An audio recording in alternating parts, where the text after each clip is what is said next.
Hi friends, Maran வீரா சீரியலை பற்றி தான் நம்ம இந்த வீடியோக்குள்ளே பார்க்க போகிறோம். வாங்க நம்ம வீடியோக்குள்ளே போகலாம். கடையை தான் காட்டுறாங்க. கண்மணி வந்து ஏற்பாடு பண்ண டிரைவரால் ஒரே பிரச்சனையாக இருக்குது. அப்போ மாறன் என்ன விஷயம் அப்படின்னு சொல்லி கேட்கும்போது அப்போ ஒரு பொண்ணு வந்து அழுதுகிட்டே இருக்கிறாங்க. அப்போ என்னாச்சு அப்படின்னு சொல்லிக்கிட்டு மாறன் கேட்கும்போது அப்போ அந்த பொண்ணு வந்து சொல்கிறாங்க, நான் ஒரு ட்ரெஸ் வாங்கினேன், அது ட்ரெயிலர் ரூமில் இருந்து நான் மாற்றிட்டு இருக்கும்போது அந்த டிரைவர் வந்து ஒளிஞ்சு நின்று பார்த்துட்டு இருந்தான் அப்படிங்கிறாங்க.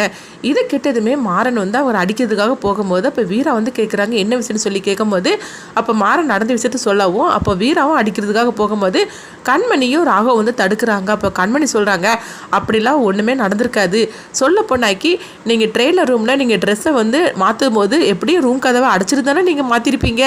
அப்படி இருக்கும்போது எப்படியோ ஒளிஞ்சுன்னு பார்த்துட்டு இருக்கதா நீங்கள் சொல்கிறீங்க அப்படிங்கவோ, இல்லை மேடம் சத்தமாக இருந்தது, உடனே நான் வந்து ரூம் கதவை திறந்து பார்த்தா அப்போ அவர் தான் நின்றுட்டு இருந்தார் அப்படிங்கவோ, அப்போ நீங்கள் வந்து உண்மையிலேயே நீங்கள் கண்ணால் பார்க்கல, நீங்கள் ஒரு யூகத்தில் தான் சொல்லிட்டு இருக்கிறீங்க அப்படிங்கவோ, அப்போ அந்த கார் டிரைவர் சொல்கிறாங்க, ஆமாம் நான் வந்து அங்கே ரூம்லலாம் வந்து ட்ரெஸ் எல்லாம் மாட்டி இருந்தது, அதை எடுக்கிறதுக்காக தான் வந்தேன், ஆனால் இவங்க சொல்கிற மாதிரி நடந்துக்கிடல அப்படிங்கும்போது அப்போ ராகவ் சொல்கிறாங்க, இப்போ கேட்டுக்கிட்டியா நீ உண்மை தெரியாமல் நீ எதுக்காக அடிக்க போகிற அப்படிங்கும்போது உடனே கண்மணி சொல்கிறாங்க, ஏன்னா நானும் அவரை வந்து வேலைக்கு சேர்த்து விட்டேன், அதை மனசில் வச்சு தானே நீங்கள் இந்த மாதிரிக்கெல்லாம் பண்ணிட்டு இருக்கிறாரு அப்படின்னு வந்து மாறன் மேலே பழிய போடவும் அப்போ வீரா சொல்கிறாங்க, இங்கே பாரு கண்மணி நீ இந்த மாதிரிக்கெல்லாம் பேசிகிட்டு இருக்காத, கண்டிப்பாக அந்த பொண்ணு சொல்கிறது தான் உண்மையாக இருக்கும், இந்த டிரைவர் தான் பொய் சொல்கிறான் அப்படிங்கும்போது கண்மணி வந்து தடுத்து நிறுத்திக்கிட்டு அவங்க சொல்கிறாங்க, வீரா நீ தெரியாத நம்மள அந்த பிள்ளைல பேசிகிட்டு இருக்காது அப்படிங்கும்போது அப்போ ராகவ் வந்து மாறன்ட்டு சொல்கிறாங்க, மாறா நீ அவருக்கு அடிக்கிறதுக்காக நீ கை உங்கன்னு இல்லை, ஒழுங்கு மரியாதை நீ அவர்கிட்ட மன்னிப்பு கேளு அப்படிங்கவும் இதை கேட்டதுமே மாறன் எரிச்சலோடு அங்கேருந்து கிளம்புறாங்க.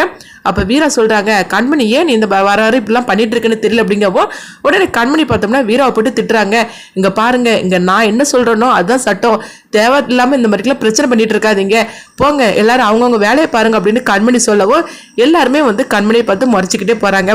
அடுத்து பார்த்தோம்னா மாறனை தான் காட்டுறாங்க. அப்போ அவங்க கோவத்தோடு இருக்கோ இப்போ வீரா வந்து சமாதானப்படுத்துதாங்க. அப்போ வீரா சொட்ட வந்து மாறன் சொல்கிறாங்க, நான் கூட கையால் தான் அடிக்க போனேன், ஆனால் நீ வந்து கால் உழுத கழட்டி அடிக்க போனேன்ல, அப்போ உனக்கு எந்த அளவுக்கு கோவம் இருந்தால் நீ இந்த மாதிரி பண்ணியிருப்ப, ஆனால் எனக்கு அதெல்லாம் நினச்சி கவலை இல்லை, இந்த ராகவ் ஏன் தான் இந்த மாதிரிலாம் இருக்கானே தெரியல, வர அவன் இப்படி வந்து மோசமாகிட்டு போவான்னு சொல்லி கொஞ்சம் கூட நான் எதிர்பார்க்கவே இல்லை, சொல்ல போனாக்கி இந்த மாதிரிக்கு தப்பு நடந்தால் அவன் தான் ஃபஸ்ட்டு தட்டி கேட்பான், ஆனால் இப்போ என்னென்னா அதுக்கே அவன் வந்து என்கரேஜ் பண்ண மாதிரிக்கு பேசிகிட்டு இருக்கிறான், எனக்கு என்னமோ அவன் போகிற பக்கம் சரியில்லை, அதே மாதிரிக்கு கண்மணி அண்ணியும் வந்து ஏன் இந்த மாதிரிலாம் பண்ணுறாங்கன்னு தெரியல அப்படிங்கவோ உடனே வீரா வந்து நினைக்கிறாங்க, ஒருவேளை கண்மணி வந்து செய்கிறது எல்லாமே வந்து மாறனுக்கு தெரிஞ்சிருக்கும் அப்படின்னு சொல்லி நினைக்கும் போது, என்ன மாறா நீ எதுக்காக அப்படி பேசுகிற அப்படிங்கும்போது, ஆமாம் அவங்க பண்ணுறது எதுவுமே சரியில்லை, சொல்ல பொண்ணாக்கி அவங்க என்ன பழி வாங்குறதுக்காக தான் இந்த மாதிரிலாம் பண்ணிட்டு இருக்காங்கன்னு எனக்கு தோணுது அப்படிங்கவோ அப்போ வீரா வந்து நினைக்கிறாங்க, எப்படியாவது இந்த பிரச்சனைக்கெல்லாம் ஒரு முற்றுப்புள்ளி வைக்கணும், சொல்ல பொண்ணாக்கி கண்மணி வந்து தேவையில்லாமல் இந்த மாதிரிலாம் பிரச்சனை பண்ணிட்டு இருக்கிறா, இதனால குடும்பத்தில் வந்து ரெண்டாக்குறதுக்கு தான் இப்படிலாம் பண்ணிட்டு இருக்கா அப்படின்னு சொல்லி ரொம்பவே கோவத்தோட அவங்களும் இருக்கிறாங்க. அப்போ மாறன் வந்து ரொம்பவே எரிச்சலோட போகிறாங்க, இந்த மாதிரி நடந்துட்டு இருக்கு. அடுத்து பார்த்தோம்னா ராகவை தான் காட்டுறாங்க. அப்போ அவங்க வீட்டில் அவங்க ரூமில் இருக்கிறாங்க. அப்போ வந்து கண்மணி வராங்க, என்னங்க ஆச்சுது, எதுக்காக கடையில் நடந்ததே நினச்சி பார்த்துட்டு இருக்கிறீங்களா அப்படிங்கும்போது, ஆமாம் என்ன இருந்தாலும் சரிதான், எல்லாருமே மாறனுக்காக தானே சப்போர்ட் பண்ணி பேசிட்டு இருக்கிறாங்க, என் பேச்சு அங்கே எடுபடவே இல்லை அப்படின்னு சொல்லி மாறன் சொல்லவும் அப்போ கண்மணி சொல்கிறாங்க, ஆமாங்க சொல்ல போனாக்கி எல்லாருமே சரிதான், வீட்டில் மட்டும்தான் மாமா மட்டும்தான் அவங்கள கோவத்தோடு இருக்கிறாங்களே தவிர மற்றபடி எல்லாருமே அவன் பேச்சை தான் கேட்டு நடக்கிறாங்க அப்படின்னு சொல்லவும் இப்போ என்ன பண்ணுறதுக்கு அப்படின்னு சொல்லிட்டு ராகவ் குழப்பத்தோடு இருக்கும்போது மாறனுக்கு வந்து பிடிக்காமல் யாராவது இருப்பாங்களா, அதாவது மாறனுக்கு எதிரியாக யாராவது இருப்பாங்களா, நம்ம அவங்ககிட்ட வந்து க்ளோஸாக பழகணும் அப்படிங்கிறாங்க.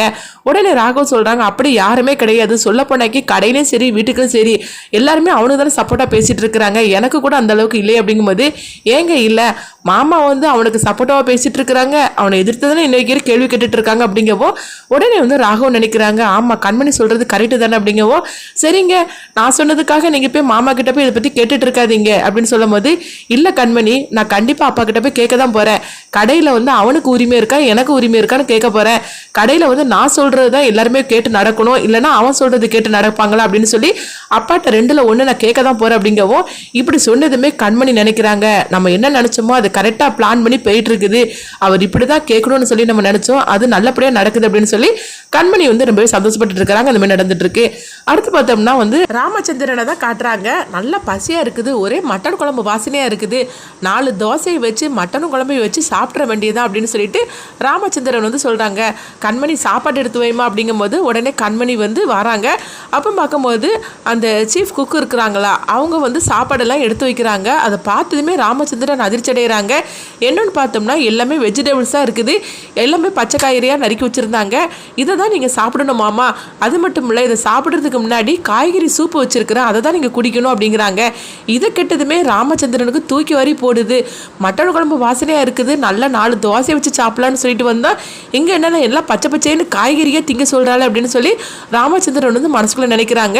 என்ன மாமா பார்த்துக்கிட்டே இருக்கிறீங்க, ஃபஸ்ட்டு சூப்பில் இருந்து ஆரம்பிங்க அப்படிங்கவோ உடனே ராமச்சந்திரன் அந்த சூப்பை குடிக்கிறாங்க. குடிச்சதுமே அவங்க முகத்தெல்லாம் சுழிச்சிட்டு போகிறாங்க. அப்போ வந்து கண்மணி கேட்குறாங்க, என்ன மாமா நல்லா இருக்கு அப்படிங்கும்போது ரொம்ப நல்லா இருக்குமா அப்படின்னு அவங்க போய் சொல்கிறாங்க. இப்படி பேசிகிட்டு இருக்கும்போதே பார்த்தோம்னா வள்ளியை தான் காட்டுறாங்க. வள்ளி வந்து 2 வாழை இலை எடுத்துகிட்டு வந்து அவங்க தரையில் அவங்க வந்து விரித்து போடவும் அப்போ வீரா மாறா 2 பேருமே வாங்க அப்படிங்கும்போது 2 பேருமே வராங்க. பார்த்தோம்னா மட்டன் குழம்பு வச்சு அவங்க டிஃபனை வச்சு சாப்பிட்றதுக்காக அவங்க எல்லாமே எடுத்து வச்சுட்டு இருக்கிறாங்க. இதை வந்து ராமச்சந்திரன் பார்த்துட்டே இருக்கவும் அப்போ இவங்க 3 பேருமே வந்து ராமச்சந்திரன் சாப்பிடக்கூடிய சாப்பாடை பார்த்துட்டே வராங்க. ஓஹோ, அப்பா நல்ல சாப்பாடு தான் சாப்பிடுறாரு, இப்போ அப்பா வெறுப்பேற்ற மாதிரிக்கு நம்ம சாப்பிடணும் அப்படின்னு அவங்க மாறன் வந்து சொல்கிறாங்க. அத்தை மட்டன் குழம்பு சூப்பராக இருக்குது அப்படிங்கும்போது ராமச்சந்திரன் அதை பார்த்துட்டே சாப்பிட்டுட்டு இருக்கிறாங்க. இந்த மாதிரி நடந்துட்டு இருக்கு. அடுத்து பார்த்தோம்னா வள்ளி நினைக்கிறாங்க, அண்ணனுக்கு மட்டன் குழம்புனா எவ்வளோ பிடிக்கும், ஆனால் அந்த கண்மணி எந்த அந்த மாதிரிலாம் பண்ணிட்டு இருக்கோம்னு நினச்சிட்டு இருக்கும்போது வெளியே இருந்து ஒரு லேடி வராங்க. அப்போ ராமச்சந்திரன் சொல்கிறாங்க, என்னம்மா என்ன எடுத்துகிட்டு வர அப்படிங்கும்போது, இல்லை நான் மட்டன் குழம்பு வீட்டில் வச்சேன், அதான் எடுத்துகிட்டு வந்தேன், உங்களுக்கு தான் அதெல்லாம் ரொம்ப பிடிக்குமே, நீங்கள் தான் நான்வெஜ் இல்லாமல் சாப்பிடவே மாட்டீங்களா அப்படிங்கவும் அப்படியாமா அப்படின்னு சொல்லிட்டு ராமச்சந்திரன் வந்து அந்த குழம்பு வாங்குறாங்க. உடனே கண்மணி வந்து தடுத்து நிறுத்துறாங்க.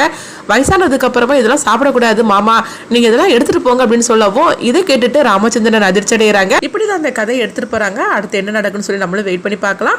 ராகு வந்து ராமச்சந்திரன் கிட்ட கண்டிப்பா வந்து கேட்பாங்க, அந்த கடையில வந்து நான் எனக்கு உரிமை இருக்குதா இல்லைன்னா மாறனுக்கு உரிமை இருக்குதா, 2ல நீங்க ஒன்று சொல்லி ஆகணும் அப்படிம்பாங்க. அதுக்கு வந்து ராமச்சந்திரன் என்ன முடிவு எடுக்க போறாங்க அப்படின்னு சொல்லி நம்மளும் வெயிட் பண்ணி பார்க்கலாம்.